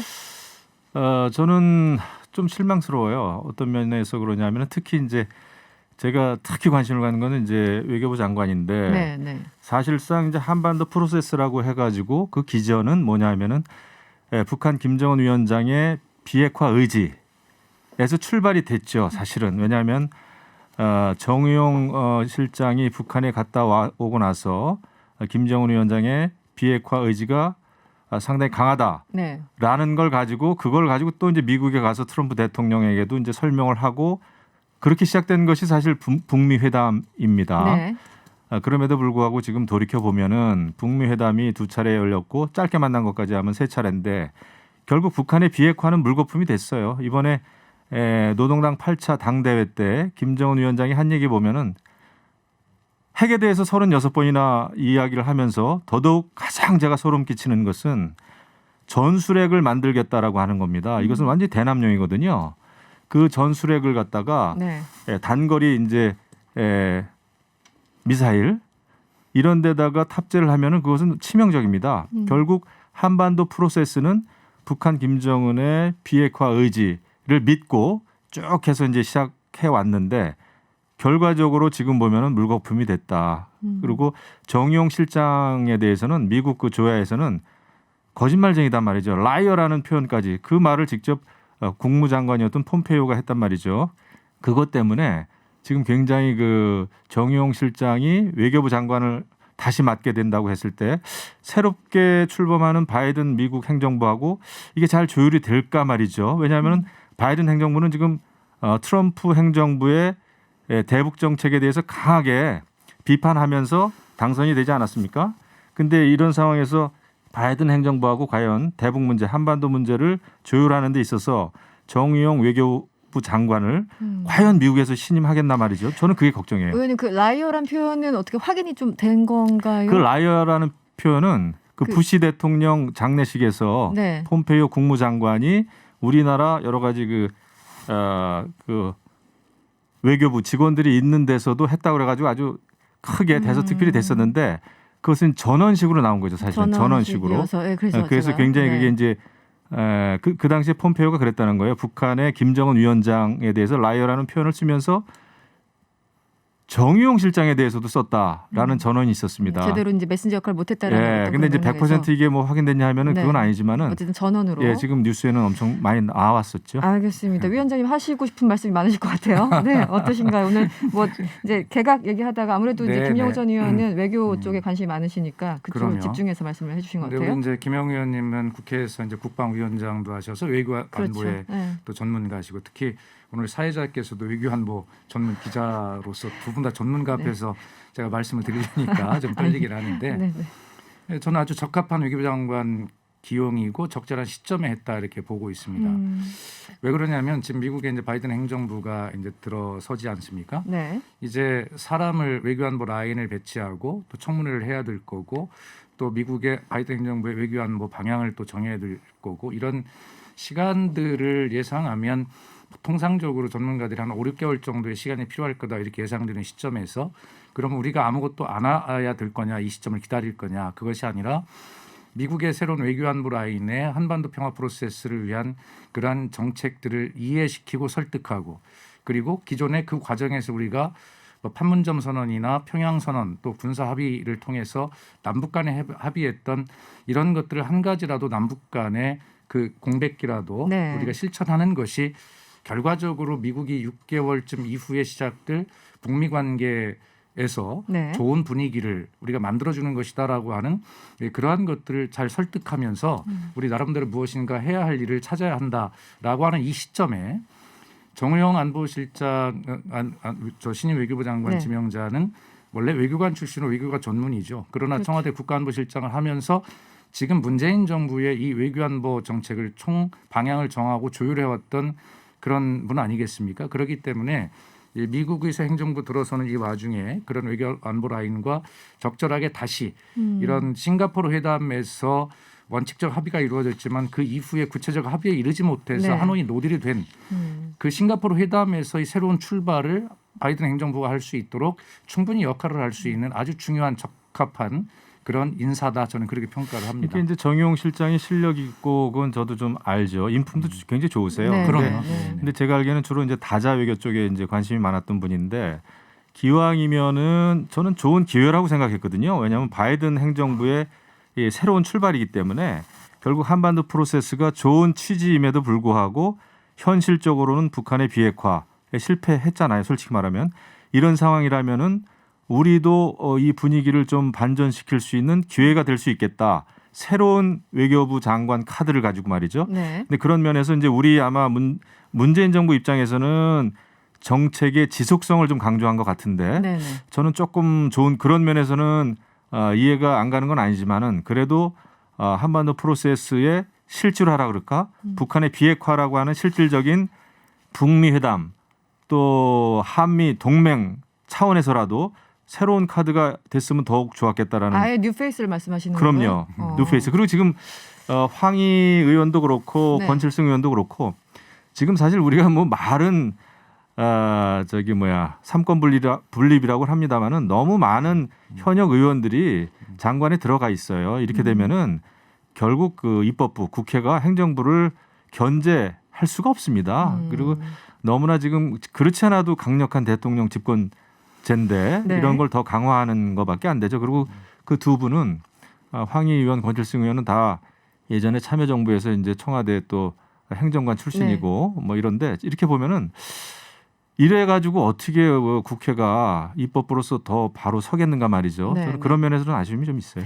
그 사실 이제 황희 의원, 권칠승 의원을 두고 친문 핵심 현역 의원이다. 근데 사실 이제 미국 같은 데 보면은 회전문 인사라고 해서 지금도 보면은 결국 오바마 때 클린턴 때 썼던 사람 또 기용하고 또 기용하고 이런 것처럼 네. 우리나라도 약간 좀 그런 것 같아요. 노무현 이제 정부 때 했던 분들이 다시 오기도 하고 아니면 친문 핵심 의원들이 가기도 하고 어쨌든 비판적인 시선이 있는 거는 아실 테고요. 네. 어떻게 설명 가능할까요? 그러니까 지금 이제 그 의원 입각에 대한 비판은 뭐 당연히 있을 수 있는 것이죠.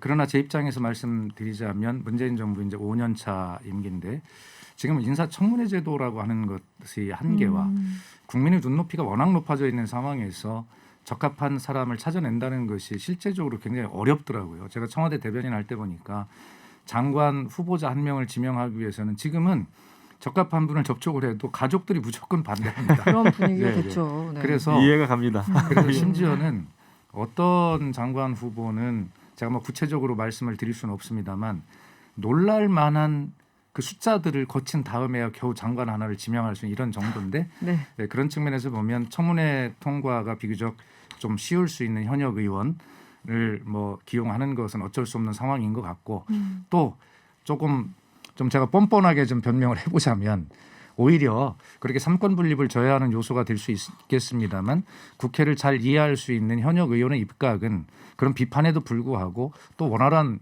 정부와 국회의 관계 속에서 서로 어떤 다른 효과를 낼 수 있는 측면도 있다. 네. 결과적으로는 기왕에 지명하고 또 청문회를 통과해서 된다면 일을 얼마나 잘 하느냐라고 하는 것으로 증명하기를 바랍니다. 뭐 여당 입장에서는 좋을 거예요. 현역 의원이 국무위원이 되면은 국회에서도 긴급하게 통과시킬 법안 발의가 됐을 때 뭐 국무위원들, 장관들도 그냥 국회의원 자리에 앉아가지고 그 통과시키지 않습니까? 사실상 근데 코미디죠. 뭐 저희 정부 때도 그런 일이 있었습니다. 네, 저희 정부라고 하면 있었죠. 이상하지만 과거 정부 보수 정권이죠. 네네. 그런 때도 그런 일이 있었습니다만은 제가 보기에는 야 이거 제대로 된 상권 분립이 아니다. 제대로 된 민주주의가 아니다. 이런 생각이 들고 국무위원은 차라리 외부 전문가가 좀 맡는 게 차라리 낫겠다 싶고요. 뭐 정무직인 경우에는 뭐 할 수 없겠습니다만은 네. 그런 아쉬움이 있어요. 네. 앞으로 뭐 얘기 나온 김에 조금 전에 이제 조금 더 돌아가서 이제 바이든 정부가 우리 시간으로 새벽 2시에 네. 이제 시작이 되죠. 여러 가지 참 역사를 만들어내고 있는 그런 순간들인데 앞으로 좀 한미 관계 전망을 좀 해주시면 어떻습니까? 글쎄 계속 전문가 앞에서 정확히 보시니까 제가 그런데 아마 네. 제가 들은 이야기를 종합해 보면 네. 우선 한미 동맹이라고 하는 것은 변할 수 없는 가치이죠. 그리고 어떤 안보 분야의 동맹뿐만이 아니라 기후 변화나 다른 모든 문제들에 대해서 그런 동맹의 관계를 유지해야 되는 더 강화해야 되는 포괄적 동맹 아니겠습니까?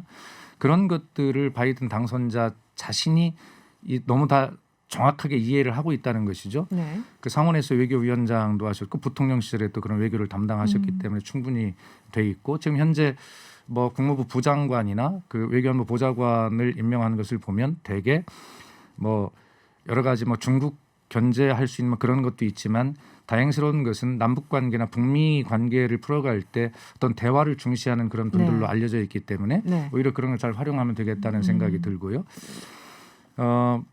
이런 측면에서 아까 제가 말씀드린 대로 이제 이 사람을 배치하고 청문회하는 이 5, 6개월의 과정에 전 외교력을 집중해야 되고 의회 외교가 코로나 때문에 제한적이긴 하지만 좀 집중해야 되겠다. 더 중요한 것은 우리 그 미국 내에 한인 커뮤니티들이 많이 있지 않습니까? 그분들도 네. 열심히 노력을 하고 있는데 그분들이 실제적으로 어떤 역할을 할 수 있도록 또 지원하는 것이 코로나 시대의 또 지혜가 아닌가 하는 생각도 네. 들고요.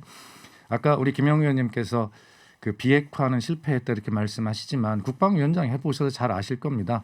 북한의 정권의 목표는 그들이 원하는 체제 안전 보장과 어떤 평화 협정 이런 것들이 완전히 이루어질 때까지 그 핵무기 개발과 고도화는 그들이 가진 생존 전략이기 때문에 그것이 타결될 때까지는 계속 될 수밖에 없는 일입니다. 불가피한 일이다. 네, 그렇습니다. 네네. 그래서 그렇기 때문에라도 빨리 북미 대화가 이루어져야 되고 그런 것들이 종전선언이 되고 평화협정으로 빨리 전환이 돼야 된다라고 하는 것인데 아마 그날까지 북한은 계속 그렇게 할 거예요. 네. 저희가 그런 걸 해야 되겠죠. 지금 이제 바이든 행정부의 외교 전략은 간단하게 말씀드리면은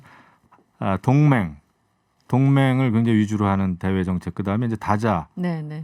이제 민주주의를 추구하는 모든 나라하고는 연합해서 외교를 하겠다는 건데, 근데 그 결과는 결국 이제 중국과의 대결 양상이죠. 미중 패권 전쟁이 어느 때보다도 심각할 것인데 이런 상황에서 이제 한미 동맹을 우리가 어떻게 잘 유지, 관리, 강화하느냐가 이제 우리한테 남은 숙제가 되겠죠. 네네. 그것을 잘해야 되고요.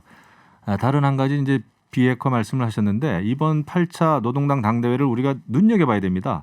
이번에 김정은 위원장이 특히 강조한 것은 강화된 국방력을 통해서 그러니까 이게 전술핵 등등등등 새로운 그런 첨단 강화된 국방력을 통해서 통일 과업, 이 통일의 위협을 앞당기겠다 얘기했거든요. 이거 굉장히 무서운 얘기입니다.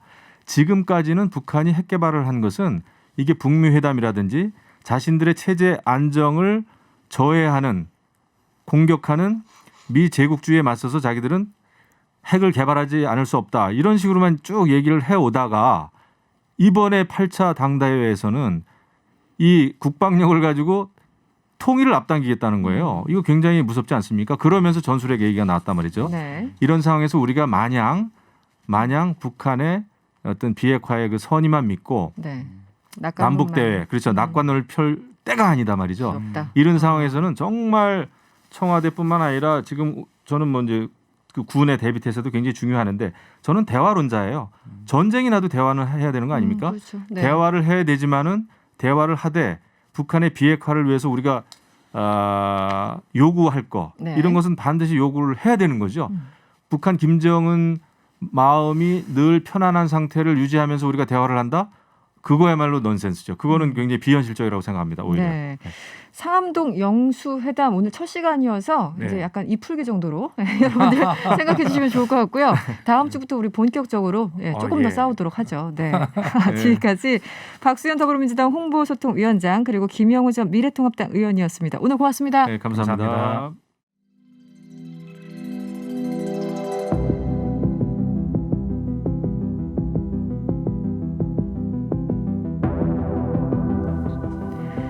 범죄 사건계의 으뜸이라 자부하는 코너입니다. 사건 개장 시간이고요.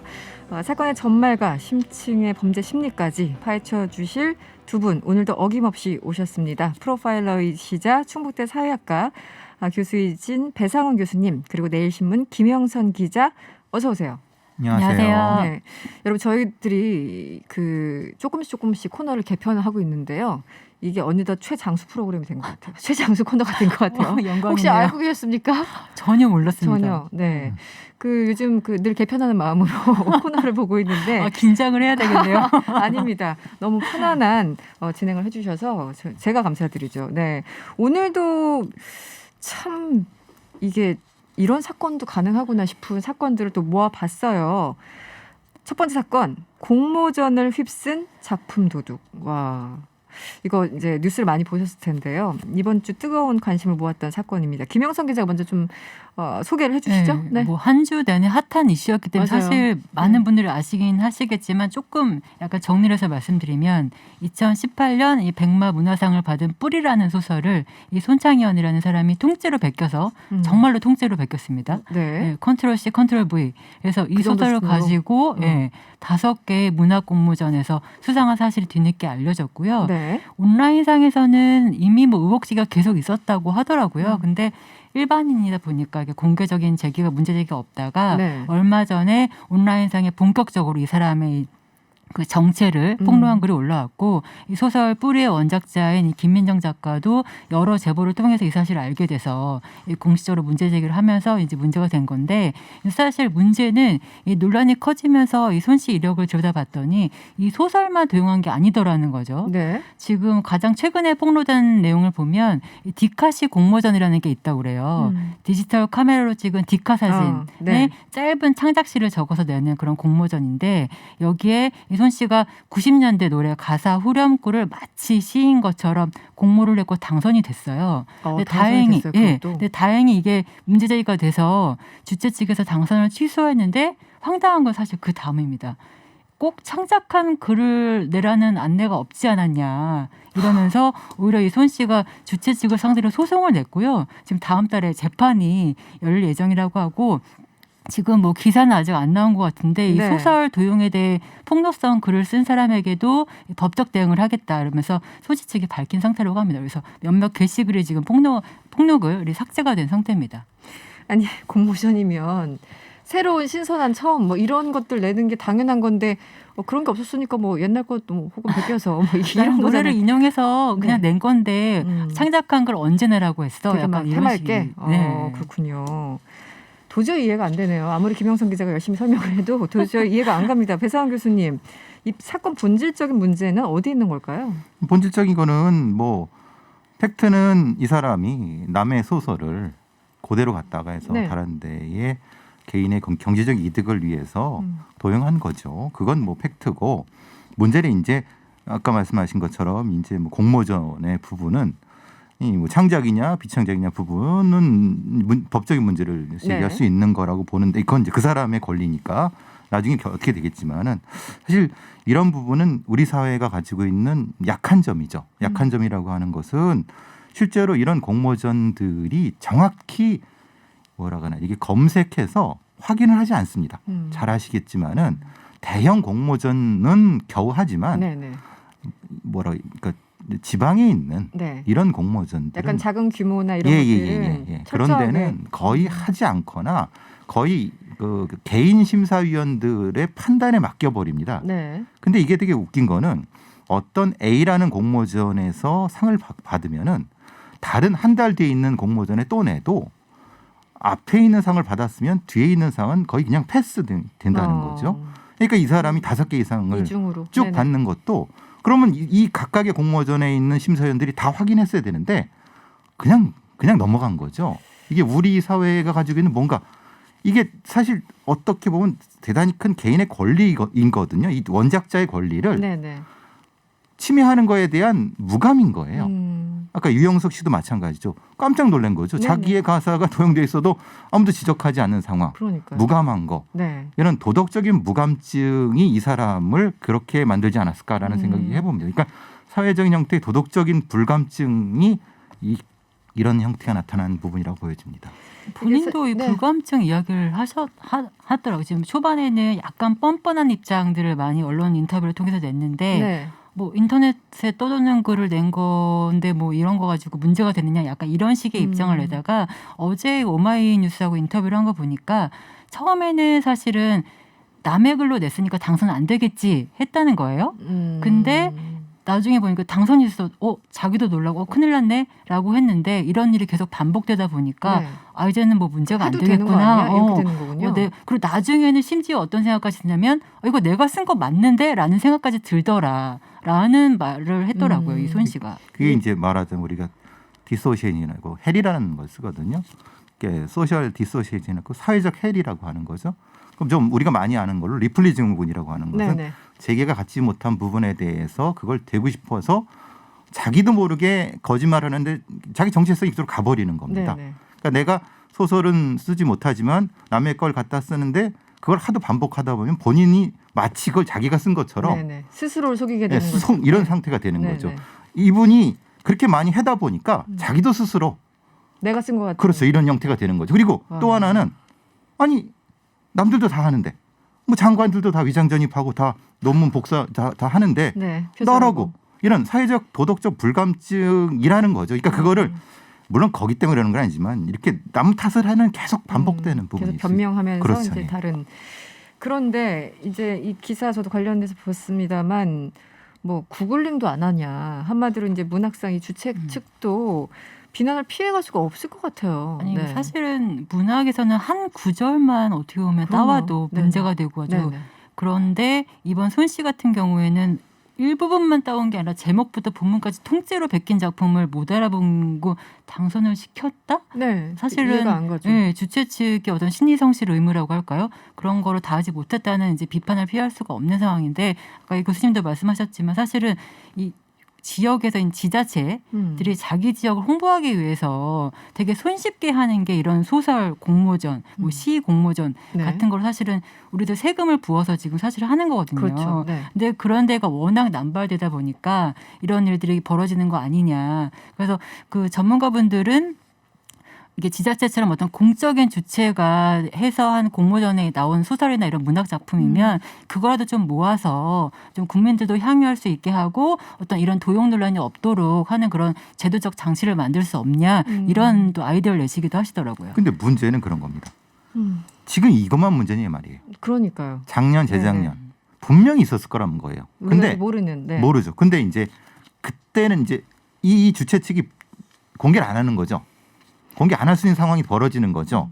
그러니까 이 사람은 이 약점을 너무 잘 알고 있는 상황이라는 거예요. 네네. 그러니까 특허도 그렇게 하고 뭐 다른 것도 그렇게 하고 온갖의 공모는 다 하면서 내가 뭐 이런 방식의 스스로 취해가는 거죠. 문제가 되더라도 이제 주최 측에서도 본인들한테 화살 나올 거 그렇죠. 아니까 공개를 안 할 그 심리까지 이제 파악을 하고 그렇게 되는 거죠. 조금 더 과감하게 계속 이렇게 더 세지는 거죠. 이제 예전에는 지방자치단체인데 지금 국특허청이라고 하는 국가기관을 상대로도 똑같이 그러니까요. 했지 않습니까? 이분이 근데 소송 준비합니까? 지금 소송은 예를 이성모 씨? 들어서 네. 폭로글을 쓴 분들을 상대로 네. 그 손 씨의 변호인이라고 하는 사람이 그 메일을 보냈다라는 지금 그 페이스북 글이 계속 올라오고 있어요. 그래서 이게 지금 실제로 진짜 변호인 이것도 도용한 거 아니야? 막 약간 이런 식의 댓글이 달릴 정도로 네. 지금 사실은 좀 문제가 되고 있고요.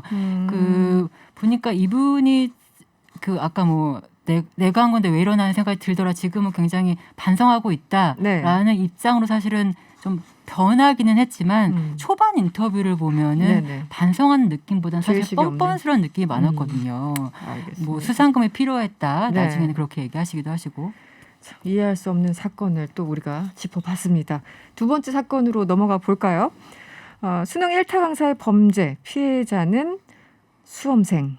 이렇게 잡아봤는데요. 이것도 또 뉴스가 굉장히 많이 언론의 주목도가 있었던 뉴스죠. 수능 국어 스타 강사가 댓글 조작 혐의로 구속됐습니다. 김영선 기자. 네.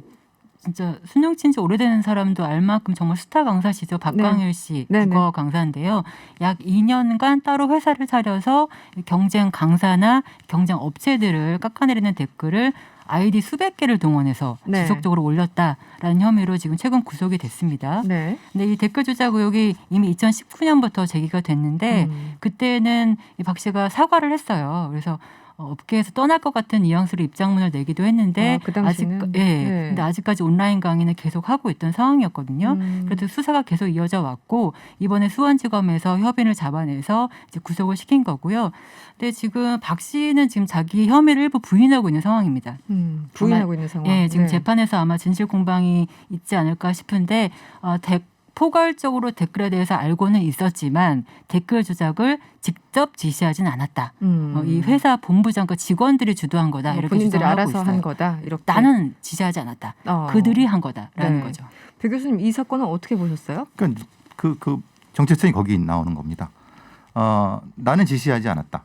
그런데 그냥 하도록 그냥 봤다. 인지나 알고는 있었다라는 거잖아요. 근데 이제 문제는 이거죠. 이 건이 여기만 하느냐. 사실은 예전부터 이런 일이 있었거든요. 그러니까 어떤 자기의 실력으로 이 일타 강사를 유지하는 것보다는 다른 강사를 공격해서 유일하게 그러니까 살아남은 자가 최고가 되는 이 업계, 그러니까 대단히 자본주의적이죠. 그렇죠. 그러니까 이 강사가 살아남은 방법이 이거 아니냐?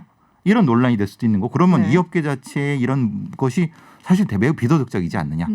그런 부분도 나타나는 거죠. 어떻게 보면은 미디어와 연관되고 사이버 공간 속에서 평가가 그것이 또 스타 강사를 만들어내는 이 시스템 자체가 문제가 아니냐. 그럼 원래 실력 있는 강사라는 게 도대체 뭐냐라고는 근본적인 질문도 나타날 수 있는 거죠. 네. 뭐 이제 스타 강사들 이게 엄청나게 또 돈도 벌고 이제 학생들한테 인지도도 있고 여러 가지 이제 그 본인들에게 긍정적인 것들이 많잖아요. 그러니까 이런 유혹에 빠져서 결국 이제 이분도 뭐 구속까지 된 상황인데 김영선 기자는 어떻게 보셨어요? 사실은 이런 말씀을 학원계에 계시는 분들이 이런 말씀하시더라고요. 그러니까 이게 허위 댓글을 다는 이 방법이 사실 가성비가 좋다는 거예요. 어떻게 보면 학원 강사가 그 학생들에게 인정을 받으려면 좋은 콘텐츠 만들고 연구를 많이 하고 이게 사실은 정석이잖아요. 근데 그러는 것보다는 수험생들 자주 가는 커뮤니티에 이 강사 최고야, 저 강사는 별로야 이렇게 댓글 다는 게 이 좋은 콘텐츠 만드는 이제 돈이나 노력을 들이는 것보다 훨씬 더 많은 수익을 가져다 준다는 거고 특히 학원들이나 이 강사들끼리도 저쪽도 어차피 알바 써서 조작할 텐데 우리는 안 하면 어떡해 라는 생각에서 이게 이 문화가 끊이질 않는다는 겁니다. 상대방을 제가 아는 어떤 이런 업체의 친구가 그런 얘기를 하더라고요. 이 막대하답니다. 일타 강사가 어떤 이 강의 자체가 우리가 생각하는 거에 공 하나가 더 붙인다고 생각하시면 되는 정도인데, 그러니까 이제 여기서는 그냥 정글이 되는 거죠. 그러니까 기자님 말씀하신 것처럼 콘텐츠를 좋은 콘텐츠를 만들어내는 거 내서 살아남는 것보다 다른 걸 깎아내리면 찍어내면서 내가 살아남아서 그걸 장악하고 그 다음에 이걸 평정한 다음에 단계로 넘어가는 그걸 팔고 도망가든 아니면 뭘 하든 이게 이제 뭔가가 잘못된 부분인데 누구도 문제 제기지 않고 왜? 지금 수능이 문제니까. 그러다가 쉬쉬하면서 계속 반복되다가 결국 이렇게 터진 것이 아니냐. 그러니까 제가 알고 있는 것만 해도 이런 걸 댓글을 조작하는 팀들이 여럿 있다고 들었는데 경찰에서도 이건 알고 있습니다. 그건 제가 확인한 바인데 근데 이거를 어디서 어떻게 하는 걸 건드리면은 이게 다 폭탄이 돼버릴 수 있다. 이건 어떻게 할 거냐. 교육계는 어떻게 할 거냐. 이런 문제들은 누가 책임지냐 이런 거죠. 이 수험생들의 이 문제는.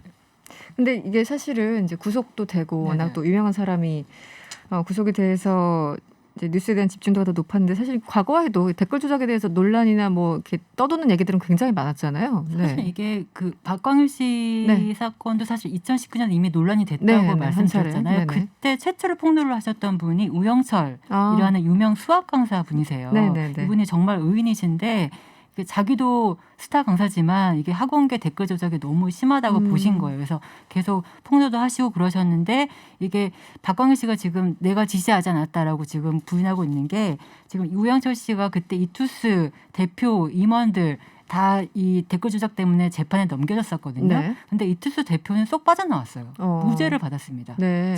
직접 가담하지 않았다는 이유로. 다른 밑에 직원들이 네, 그 밑에 직원들이 주도했다는 이유로 이 김 대표가 무죄를 받았고요.